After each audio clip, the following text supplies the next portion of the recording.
Thus saith the Lord that formed thee, O Israel, I will bring thy seed from the east, and gather thee from the west. I will say to the north, Give them up, and to the south, Do not keep them back. Bring my sons from afar, and my daughters from the ends of the earth. Zola Levitt presents Signs of the End.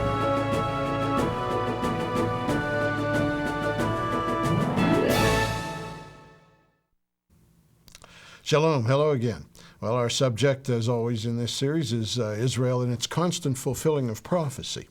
For those who go to churches and seminaries that teach that Israel is fulfilling prophecy, these are some of the most exciting days in all, I think, since the first century. For the others, the world doesn't have much meaning, I realize. But, oh boy, peace is supposed to be coming over there, and Bible people know that is not a real peace. There will be peace in the kingdom when the Prince of Peace arrives. But this is a temporary peace, and the important people we're going to speak to on tonight's program feel that way. We were fortunate in getting interviews for our upcoming House of David series in the fall with Prime Minister Yitzhak Shamir, the former Prime Minister before Rabin, and Benjamin Netanyahu, the leader of the Likud party, the opposition leader to the government now. These two feel, as I say, that the peace that's being negotiated now is not real peace. Their opinions haven't been heard that much. The media over here has already decided, I think, that an Arab dictatorship will replace Israel, and we're simply working on that transition. You don't hear Netanyahu's opinion, you don't hear Shamir, you don't much hear from the opposition in Israel, which, to hear them tell it, is now the majority. That is, the majority of Israelis are against this peace treaty. But the New York Times and the CNN and Mike Wallace and so on have decided, and so you'll have to watch our program to hear the opposition, is what I can tell you. And of course, we'll have the full interviews on in the fall series with Shamir and Netanyahu, so stay tuned. Netanyahu began with an interesting stress on the difference between hearing Arafat as he's put on in English on our gullible media, as he's served up by propagandists, and hearing the original in Arabic. Watch this. He was recently in a mosque in Johannesburg, speaking to an Islamic gathering. And he said, this wasn't publicized, obviously, but the tape was later smuggled and made public. He said, I'm not signing a peace treaty with Israel. I'm conducting a jihad to liberate Jerusalem. Now, jihad, as your audience may know, is a holy war. A holy war for extermination of the infidel, of the enemy, the infidel being either Jew or Christian. And he said something else.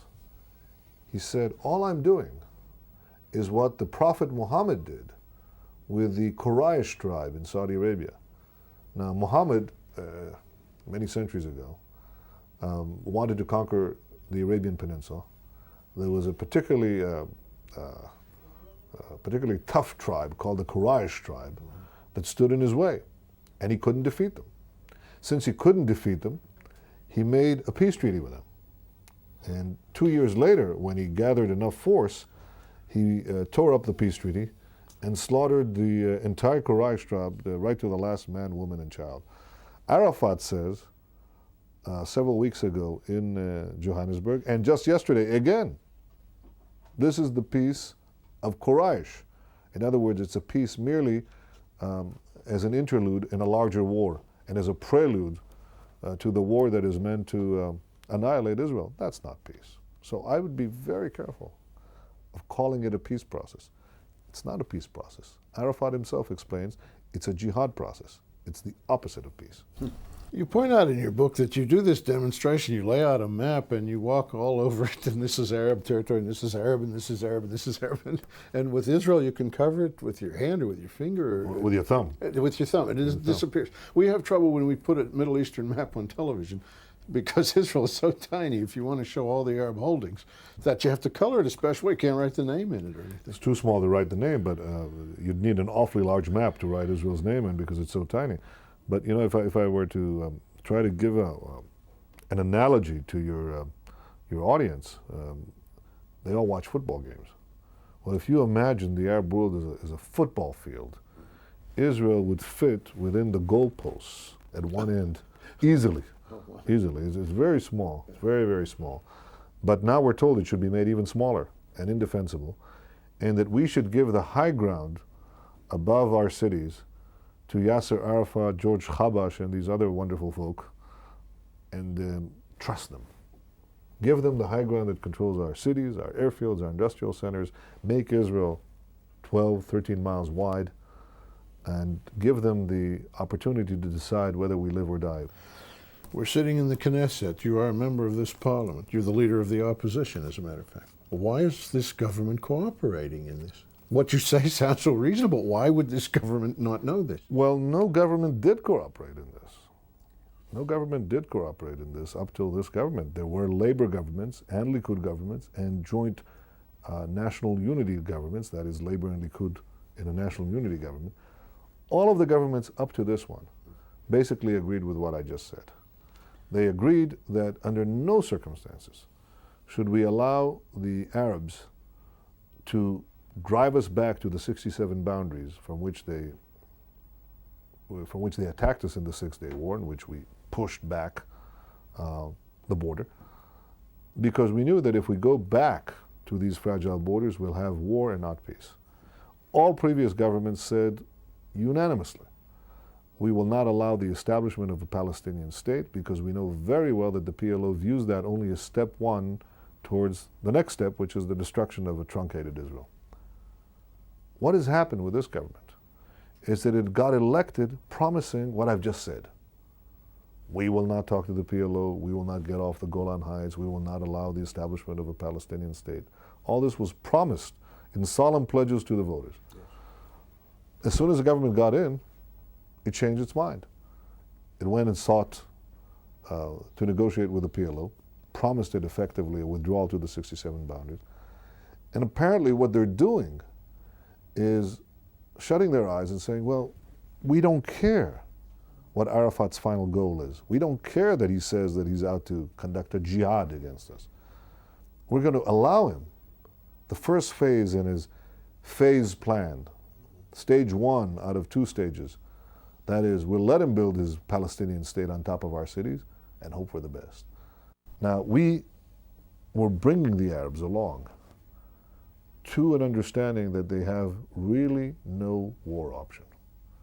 That's what happened in Madrid. We went to Madrid and we said, look, they knew we're not going to go back. A Likud government under Yitzhak Shamir, you think when Syria came there they thought they'd get the Golan Heights? Or the Palestinians thought they'd get the West Bank? Of course not. But they came because they knew that this was the option available. And this has now been blown out of the water. It'll take us a very long time, I don't know how long, to convince the Arabs that they're going to have to tailor down their expectations again. Under the present government, they think they can get anything and everything. And that's what they demand, anything and everything. The government seems to have some kind of a mandate among the population here. The majority of Israelis are going for this. No, that's not true. There was a poll a week ago, that in fact contrasts very sharply with what we saw a year ago. Okay, now there have been developments where people are getting skeptical. Well, I'd say at the time of the signing of the Oslo Agreements, when there was this euphoria and this brouhaha, the entire world said, this is peace, and they signed this very bizarre agreement on the White House lawn and patted on the back by everyone. 2/3 of the Israeli public supported this. And I and my colleagues were in splendid isolation. We had maybe 1/3 of the Israeli people with us. According to a poll just a week ago, that's pretty much neatly reversed. When people are asked, are you prepared to continue this process with the PLO beyond Gaza and Jericho? Nobody likes Gaza, I must say. But beyond Gaza and Jericho, are you prepared to give up the West Bank, the high ground above our cities, to Yassir Arafat? Then it's completely reversed. 2/3 said no, 63%. And only 32% said yes. So it's obviously, there's been a sea change of opinion, because the people are not blind and the people are not deaf. They can hear and they can see and they can think. And they know that this is not leading to peace. We need a different process. What's your view of these Palestinian police, Arafat arriving? As we speak, it's just before Arafat will, according to the announcements, take over in Jericho. Well, it's one of the differences that I would advocate. This is not a police. This is an army. It calls itself the Palestinian Liberation Army. I wonder what they want to liberate. That's interesting. Yes, well, it is. They want to liberate Tel Aviv and Haifa and Jerusalem, Yes. so what they call Palestine. Secondly, they have machine guns, they have armored cars, they have helicopters. It's not exactly your local police. It's not your local police. Also, the numbers are enormous. It's 10,000 people straight off the bat. 10,000 people for about 800,000 people. In comparison, the entire Israeli public, all of Israel, with 5 million people, has 17,000. So this is not a police force. It's not meant to hand out traffic tickets. It's meant to be an army. It's Arafat's army. And the misconceived hope is that this army of terrorists, it's composed of terrorists, and its commanders are terrorists, that this army of terrorists will fight the terrorists for us. So far, in every possible instance that we've had of terrorists killing Israelis and then running back into these safe havens where the so-called Palestinian police has been, they've done damn all, if I can say that on this program. Please. Absolutely nothing. And they make it clear that they'll do nothing. So it is merely a force that will one day turn against us. Now, my suggestion is this. For the remainder of the territory, which is the bulk of the territory, after all, Gaza is very small. It's only 8% of the disputed territories. For the bulk of the territories, I would continue in an entirely different course. I would say for there to be peace, Israel must have security. For Israel to have security, Israel must control. Israel and Israel alone must control the battle against terrorism and have the right to police the entire area west of the Jordan. So who's responsible for security? Not the PLO, Israel. Difference number one. Difference number two, what the Palestinians get is not a state. A state in our ancestral homeland? No. A state when they have 21 states, including an effectively Arab Palestinian state in Jordan, 4 times the size of Israel? No. What I want them to have is full civic rights, full individual rights, but under an autonomous region, an autonomous arrangement where they run their affairs, conduct their daily lives with minimal interference from us, and we have maximum security to defend Israel against terrorism and against invasion or the threat of invasion from the east. That's my solution. Autonomy for the Arabs, security for Israel. And if we have to choose, people say, well, you either have the status quo of military government by Israel or a Palestinian state, which means effectively imperiling the future of Israel and certainly the future of peace. I say that there's a third way.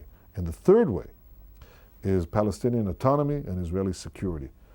That is not a state, but it is a lot more than what the Palestinians have now. And it ensures that we can keep the peace. Oh, autonomy means a municipal government, and a municipal government means policemen and so on, and so that's what's happening, say, in Jericho. But when we were in Jerusalem, we heard that the Israeli army was feeding the Palestinian police in Jericho. They haven't made any written laws. They haven't even distributed food for the police, but they have machine guns and loads of ammunition. This is not a police force. It's an army. The Western world is paying for it. We're simply outfitting a terrorist army to overthrow a democracy so we can replace it with a dictatorship. The United States is really a crazy country. You know, we're willing to send in the Marines in Haiti. I guess that's what's going to happen because a dictatorship has deposed a democracy. In Israel, we're paying billions and we're encouraging murderers to take over the country so that we can have exactly that, a dictatorship overthrow democracy. I don't get it. But Netanyahu is not fooled. It reminds me of the football players who all the play goes this way and the announcer says, oh, but Norton is not fooled. He's over here waiting for the ball carrier. I think that when the new government comes in 2 years, Netanyahu may well be the next prime minister. That would be good. In the meantime, when we come back, we'll talk to the former prime minister, Yitzhak Shamir.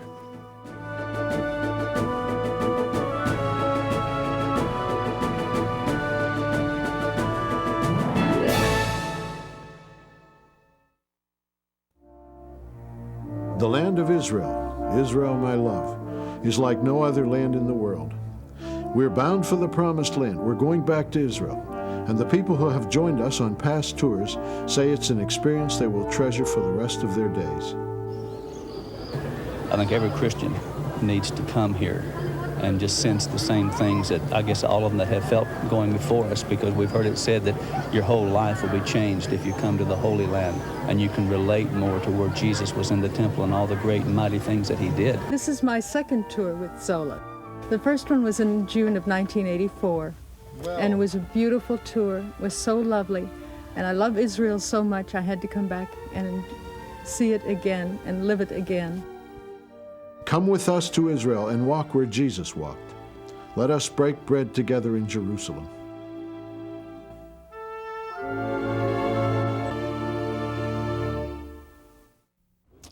Mr. Shamir, first of all, of course, the peace process. You're a part of it and you're watching it like the rest of us. What do you think? Well, you know, I am very skeptical about it, and I am very opposed to this policy of the Israeli government in this regard. I think that the agreement with the PLO was a very grave blunder. A blunder? It was a blunder. It is a blunder. And it endangers the future and the interests of Israel, the security of Israel. I supported always any peace efforts. I think it's important for any nation to live in peace with its neighbors. But I have preferred peace with countries on which you can rely that they will be able to implement their commitments. In this case, if you have an agreement with a terrorist organization, one among others, other terrorist organizations, you cannot rely on them. 2 years ago, nobody imagined that our influence in Jerusalem will be in danger, or there is a danger, that there is a threat to the Golan Heights. When I was Prime Minister, everyone was sure that we are going forward from strength to strength, and our situation economically, politically, from the security point of view, was excellent. And now everything changed, and is changing to the worse. The Likud in general is, of course, you're the opposition, so you take an opposite view. But on the behavior of the Palestinians and everything else, Likud is looking smarter every day. When we talked to Mr. Netanyahu, the Likud leader, last week, he said that at the beginning, most of the nation really was in favor of trying some kind of peace process with the Palestinians. Now he says most are against it. Yes, it's a fact that at the beginning it was a kind of euphoria, because everybody wants peace, you know. Yeah.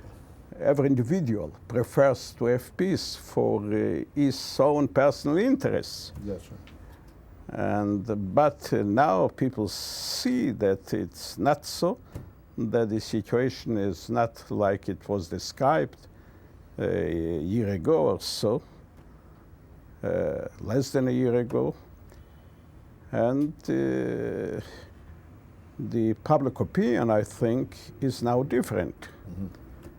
But we would like to have an opportunity for this opinion to express itself as soon as possible, because something will happen here that we will not be able afterwards to change. And this is the big danger now. We will have elections 2 years from now, more than 2 years, and in 2 years a lot could happen. And this is the big problem now here. How to make that not irreversible events will change the character of and the shape of our country.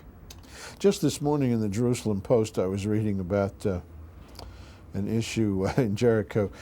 An Arab car can drive with a Palestinian flag. Yeah. A Jewish car can't drive with an Israeli flag.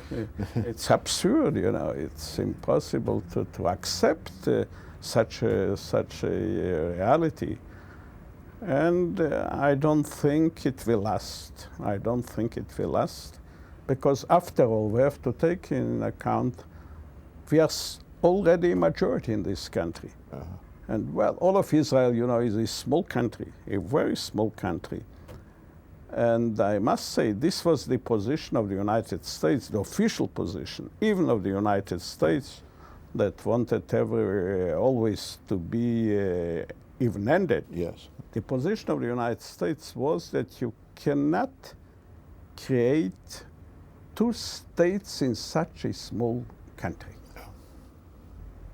There have to be some arrangements with the Palestinians to give them more opportunities to express their willingness to be more independent, but you cannot in such a small country to establish two states. It's impossible, and it is impossible. But you know, the United States was surprised by this Oslo agreement, by this agreement with the PLO. You know, the United States took a big part in the agreement with Egypt over the Sinai. It was done there. It was different. It was different with Egypt. Yes, President Carter, I remember, was very active. He was a very active partner. Yeah. And we had with him from time to time some difference of opinion. But well, the peace with Egypt was a different story. It was, first of all, a peace agreement with a country. Yes. A country. And then it was not about parts of the Israeli territory. We have given up then the Sinai. And Sinai was never claimed by us as a part of the territory of Israel, of the land of Israel. What they're giving back now is really Israel. It's Israel. Yeah. What about the Golan? This is up north towards Syria. Yes, of course. The Golan Heights is a very important point of, a very important stronghold of our security. And it had an Israeli past. It was not all the time belonging to the land of Israel. But I think it would be very dangerous for Israel now to give up this territory. It would be a nonsense to give up one of the main reasons for Syria not to try to attack Israel. Because as long as the Golan Heights is in our hands, any reasonable Syrian government will not try to attack Israel. And of course, we have already, as you know, a large Israeli community there in the Golan Heights. Yes. And why to give it up? Why to dissolve all that? Arafat would like to, once he's established in Jericho, he wants to come to the Dome of the Rock for prayer. Oh, well, it's not a problem of having the opportunity to pray. You know, we are giving full liberty to all communities in the world to pray in Jerusalem. But for Arafat, it's not a matter of personal expression of his faith. He wants to be the master of Jerusalem. He wants to have Jerusalem as its capital, as he says it, and of course we will not allow it to happen. We will not permit him to come to Jerusalem in such a way, and I don't know if he will be in Jericho and how much time he will be there. Yes. Anyhow, Jerusalem will not be his. He seems to have gotten religion very recently. Well, you're skeptical. I'm very skeptical about it, and I am sure that Arafat will not get his goals, and Jerusalem will be forever the capital of the state of Israel, and it will be recognized as such by all the nations of the world. Well, Prime Minister Shamir thinks the peace process is a blunder.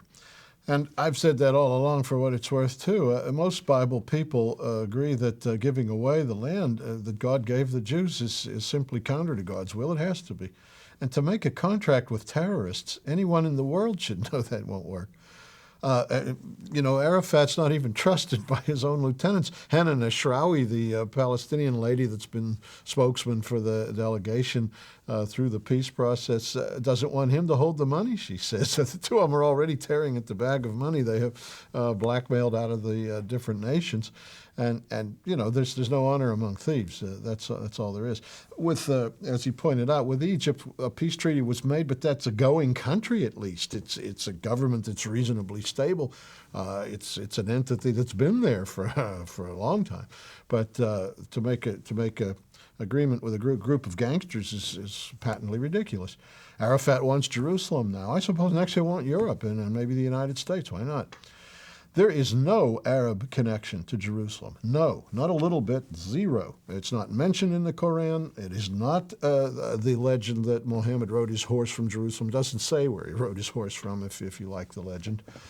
And they have as much connection as, say, the French or the Spanish have to taking over America. After all, they too attacked and sent troops on this soil, and they too occupied parts of it for a while. That's the only Arab claim. So if Arafat can have half of them, why don't we give half of this country to the French and the Spanish? And I think we ought to really give the rest of the Indians, and since whose country it is, and ride off. The world is going to you-know-where in a handbasket, and this is the biggest sign of the end of all. Our offer tonight, our Levitt letter, which will keep you up to date on these things, and our catalog, no charge for these things. Our catalog shows all of the tapes, the books, the videos, the music, the things we make. And you can order from it all of the offers that have been given on all the shows, so you don't have to watch each program and write something down. So the catalog, the Levitt letter, just give us your name and address and ask for those two things, the newsletter and the catalog. You can write to us and we'll have it to you immediately. And Sha'alu Shalom Yerushalayim. Pray for the peace of Jerusalem.